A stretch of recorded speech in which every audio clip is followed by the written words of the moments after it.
I'm not going to talk about too much about the DNC debates, other than that they were pathetic. It was ridiculous. It was just that the Democrats are going so far left. It's insane now. They're going off the page. No borders and all that. And then the big mistake they made was all of them putting up their hands for Medicare for undocumented people, illegal immigrants, basically. There's a lot of Americans who just went, but I'm struggling with healthcare. I'm here paying taxes and I'm struggling. I'm struggling to get my family covered. And you're just saying that you're going to... you just want to give it to all illegals. I mean, there's arguments one way or the other, because you would say if they need emergency care, the same as I said earlier with the NHS, then...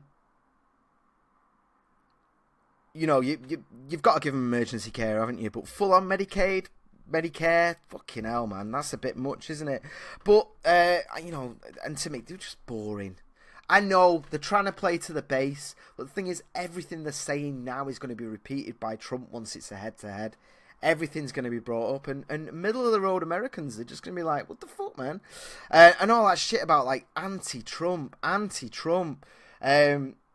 People don't vote on the back of that. I mean, some people will, but not enough to win it.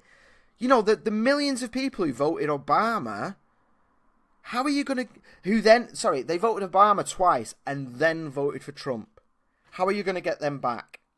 The millions of people who didn't really give a shit 2016, they didn't like either of them. But now the economy is doing well. There's jobs everywhere. There's more jobs than there are people in America at the moment. Wages are going up. You know, those people now that are going, well, you know, he's a dick, but it's not like he's knocking on my door calling me names. So they're going to vote for Trump this time around. And all the Democrats are doing are going, Trump has to go. It's not going to work. But here's the one thing, man. Yang claims microphone was off unless called on during debate. Now, Andrew Yang, if you don't know, he's the UBI guy. He wants to give everyone $1,000 a month. I don't really agree with it, but I like the fact that he's bringing up important things to do with automation and all the rest of it. And he is. He's very well researched. He's very knowledgeable. It's very interesting. Now, he only had like 2 minutes and 56 talking time. And the CNN are so scummy. So scumming. Andrew Yang claimed on Friday that his microphone during the debate... Right, here's the thing with CNN, right? Okay.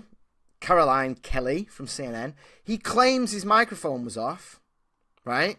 So before you publish this story, why don't you go and check? Why don't you go and look at the several videos that show him talking with nothing coming out?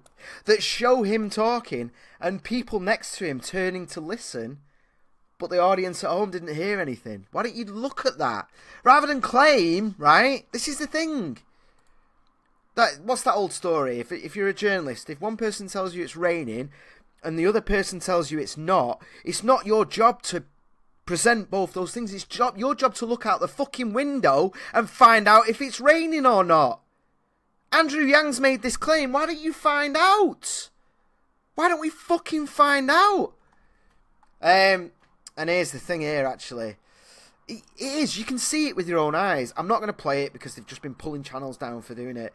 But there was the thing here. CNN got NBC spokesman to say, at no point during the debate was any candidate's microphone turned off or muted. Very specific choice of words there, because these are scumbag journalists. They didn't turn his mic off. Okay, I believe you. They didn't mute it. Okay, I believe you. But did they do the same thing that I do when I'm doing the audio on a Thursday? I never mute me and Cherry. I never turn us off completely. Turning off is turning off the lights. Muting is bringing all the way down. No, I tell a lie. I mute it now and again, occasionally. If I'm having a coughing fit or something. But I bring us down to like very, very low.